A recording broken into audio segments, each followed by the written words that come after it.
અષાઢ મહિનાની નવરાત્રિ કરો આ વિશેષ ઉપાય. વર્ષમાં 4 નવરાત્રિ આવે છે: મહા, ચૈત્ર, અષાઢ અને આસો મહિનામાં, જેમાં અષાઢ મહિનાની નવરાત્રિને ગુપ્ત નવરાત્રિ કહેવાય છે. અષાઢ મહિનાની ગુપ્ત નવરાત્રિ 6 જુલાઈ 2024 અને શનિવારના દિવસે શરૂ થશે અને 5 જુલાઈ 2024 ને સોમવારના દિવસે સમાપ્ત થશે. આ સમય દરમિયાન ભક્તો દેવી દુર્ગાની 10 મહાવિદ્યાની પૂજા કરે છે. તો ચાલો જાણીએ અષાઢ મહિનાની નવરાત્રિના દિવસે કયા ઉપાય કરવા જોઈએ. એ ઉપાયો વિશે જાણીએ તે પહેલા આ વિડીયોને લાઈક કરજો અને ચેનલને પણ જરૂરથી સબસ્ક્રાઇબ કરજો અને કમેન્ટ બોક્સમાં જય માતાજી જરૂરથી લખજો અને વિડીયોને છેલ્લે સુધી જોતા રહેજો. 1 નંબર જોઈએ. અષાઢ મહિનાની નવરાત્રિ પહેલા દિવસે અક્ષત એટલે કે ચોખા કોળીને લાલ કપડામાં બાંધીને ઘરની તિજોરીમાં અથવા જ્યાં પૈસા રાખો છો ત્યાં રાખો. આ પછી નવરાત્રિના 9 દિવસ સુધી તેમની પૂજા કરો. પછી છેલ્લા દિવસે તેને તમારા ઘરમાં આંગળીયામાં જમીનમાં દાટી દો. આ ઉપાયને અનુસરવાથી તમારા ઘરમાં ક્યારે પણ પૈસાની કમી નથી આવતી. 2 નંબર.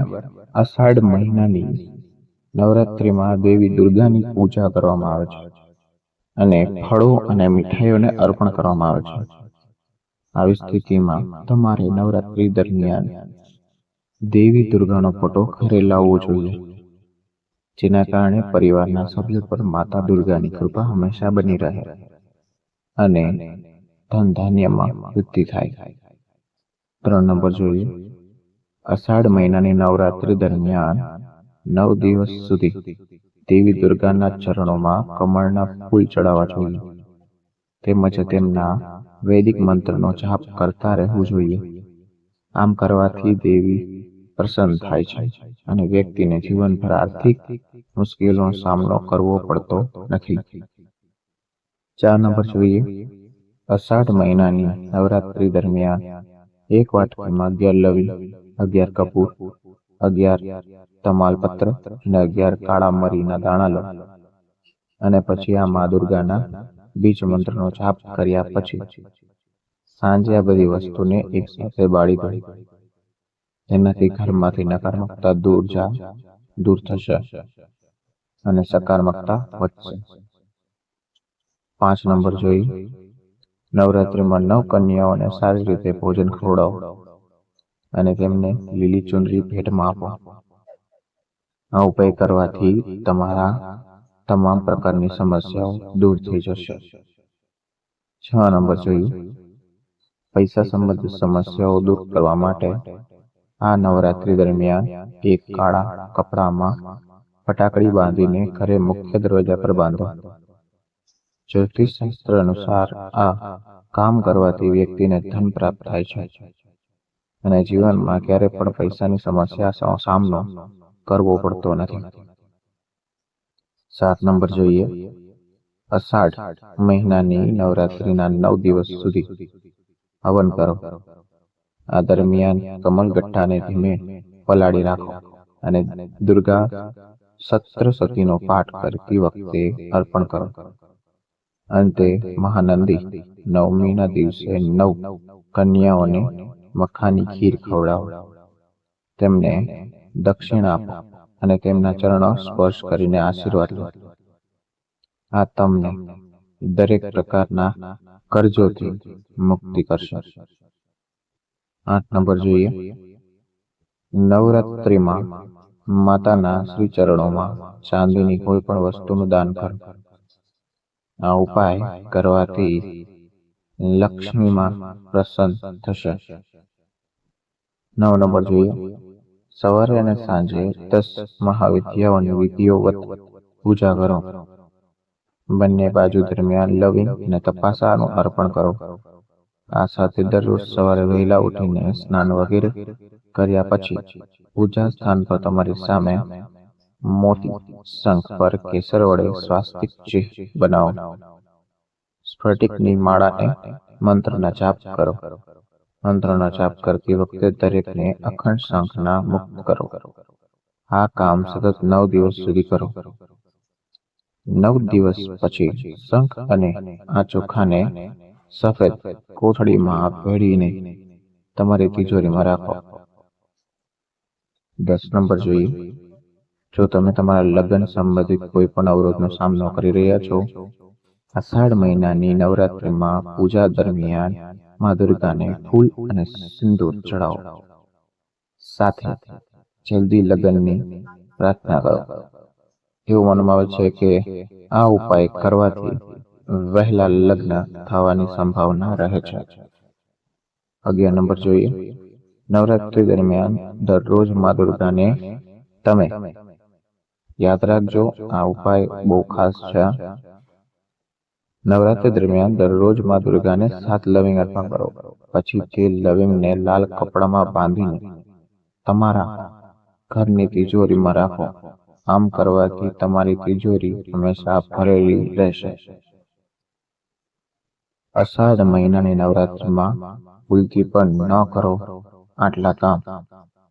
જોઈએ શું ના કરવું જોઈએ. પહેલું, અષાઢ ગુપ્ત નવરાત્રી દરમિયાન માતા દુર્ગાનો નામનો જાપ કરો. ખૂબ જ શુભ માનવામાં આવે છે. આ સમય દરમિયાન તમે દુર્ગા સપ્તશતીનો પાઠ કરી શકો છો.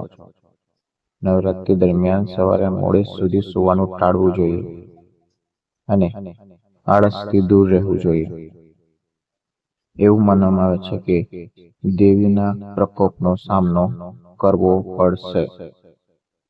2 નંબર જોઈએ. ખાલી હાથે પાછા ન જવા દો. ગોત્ર નવરાત્રીના સમયગાળામાં દરમિયાન દાનનું વિશેષ મહત્વ છે.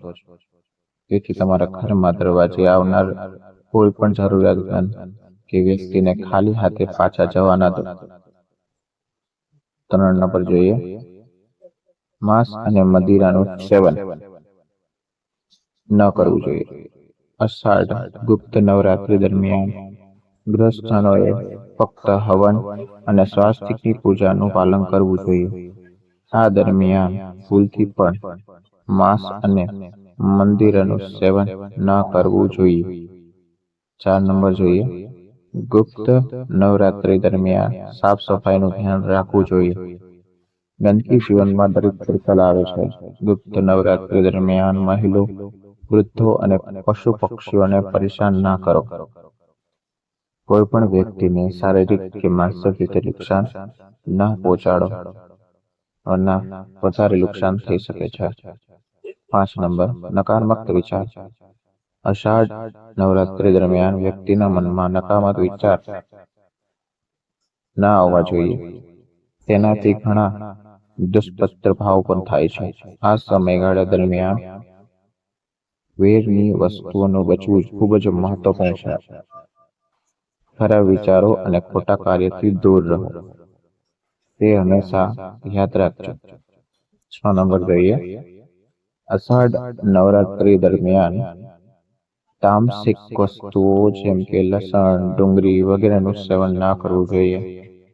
નહીં તો જીવનમાં દુઃખ આવશે અને માનસિક સમસ્યા આવી શકે છે.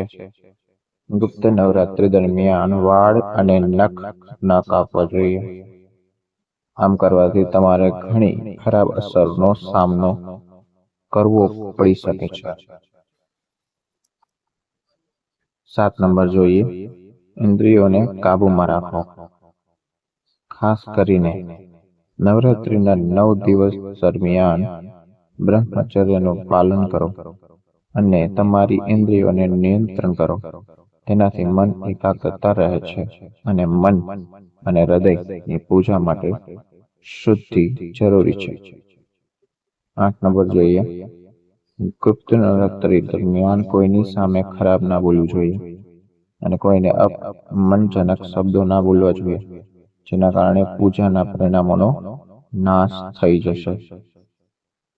તો મિત્રો, વિડીયો તમને સારો લાગ્યો હોય તો વિડીયોને લાઈક કરો, ચેનલને સબસ્ક્રાઇબ કરો અને આવા જ વાસ્તુશાસ્ત્રના વિડીયોઝ અને ઘરમાં સુખી કેમ થવું એ વિડીયોઝ જોવા માટે હંમેશા અમારી ચેનલ સાથે જોડાયેલા રહો. બીજા કોઈ વાસ્તુશાસ્ત્રના પ્રશ્ન હોય તો કમેન્ટ બોક્સમાં તમે એનો પ્રશ્ન લખી શકો છો, તેનો આન્સર જરૂરી આપીશ. ત્યાં સુધી બધાને રાધે રાધે અને હર હર મહાદેવ.